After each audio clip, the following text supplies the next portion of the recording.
Doctor, I want to talk about salt. A lot of people have high blood pressure, so stay away from salt. But we need it. Well, salt is an essential nutrient. Sodium and chloride. You cannot have nerve impulses without sodium chloride. They're an integral part of the biochemical system of nerve transmission. You cannot move water around in your body or retain it in the right compartments, inside your blood vessels, inside your tissues, inside the cells. You can't keep things in the right compartment without sodium chloride. The chief cells in your stomach cannot make stomach acid without salt. Okay? Salt is the raw material. Sodium chloride is the raw material to make hydrochloric acid in your stomach. Now, two things have happened because of this terrible criminal advice that doctors have given. It's criminal. Anybody else do this to the American people, they'd be put in jail for life. Some of them would be executed because of the number of people who are killed over this, right? Salt is required to make stomach acid. You don't have enough stomach acid, you get reflux, incorrectly called acid reflux. It's reflux. Reflux is caused by insufficient amounts of stomach acid, not too much stomach acid. So doctors have even named it the wrong thing, right? And basically, you get reflux when you don't have enough stomach acid to keep your stomach environment sterile.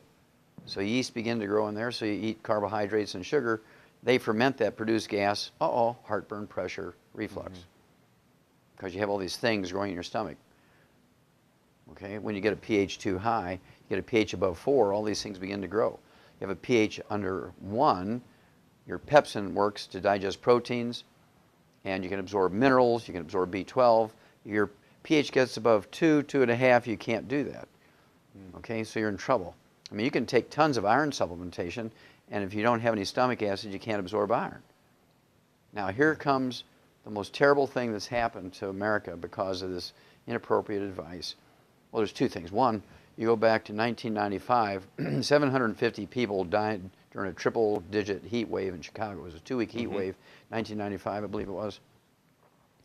750 people died here in Chicago, and thousands of people fell out with heat stroke.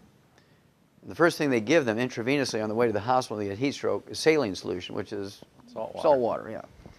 And it's absolutely criminal that these 750 people who died were all ones who were on a salt-restricted diet. They're all seniors who were on a salt-restricted diet. They died of heat stroke because these doctors didn't have the courtesy to call these people up in good manners, just to call up and say, look, whether you believe in the salt-restricted diet or not, right now you need to put a couple of tablespoons of salt in a gallon of water, be sipping on that until the heat wave goes away. But they didn't do that. And so all those people who died of heat stroke who were under the care of doctors who were on a restricted salt diet, those doctors should be put in jail. So why do you need salt? Well, let's go over some of the specifics. Salt is essential for life. You simply cannot live without it. However, most people simply don't realize that there's an enormous difference between the standard refined table and cooking salt that most of us are accustomed to using and natural health promoting salts. So what is it good for? It's important for a number of things. First of all, of course, to regulate and maintain our blood pressure, but it's also vital for our nervous system.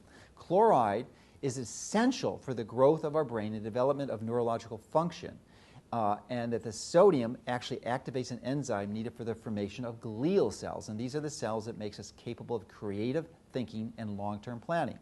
It's also useful for our metabolism and digestion. The main source of chloride in our body is from salt. And chloride, as you know, is part of hydrochloric acid, which is what we need to digest our food. It's also crucial for our adrenal function. The adrenal glands are responsible for the release and regulation of over 50 of our body's hormones. So when you crave salt, it's actually, in many cases, a sign of poor adrenal function. So hopefully, I've convinced you of the value and the importance of salt and that you've been actually misinformed about the need to reduce it. Remember, salt is vital and you need it to stay alive. It is not a pernicious toxin or a poison that needs to be avoided at all costs. So personally, I found from my research and review that salt like Himalayan salt is really superior in just about every respect, and it's the one I use. And the Himalayan salt is actually taken from the Himalayas, and from deep deposits within those mountains, and it's over 250 million years old. And as far as I can tell, this is by far the purest salt that's available on Earth. It's absolutely uncontaminated with any modern-day industrial toxins or pollutants. Regular commercial table salt is 97.5% sodium chloride and 2.5% garbage that you should not have. Himalayan salt, however, is about 85% sodium chloride, no garbage chemicals in there, and the remaining 15% actually has 84 different trace elements and minerals that your body actually needs.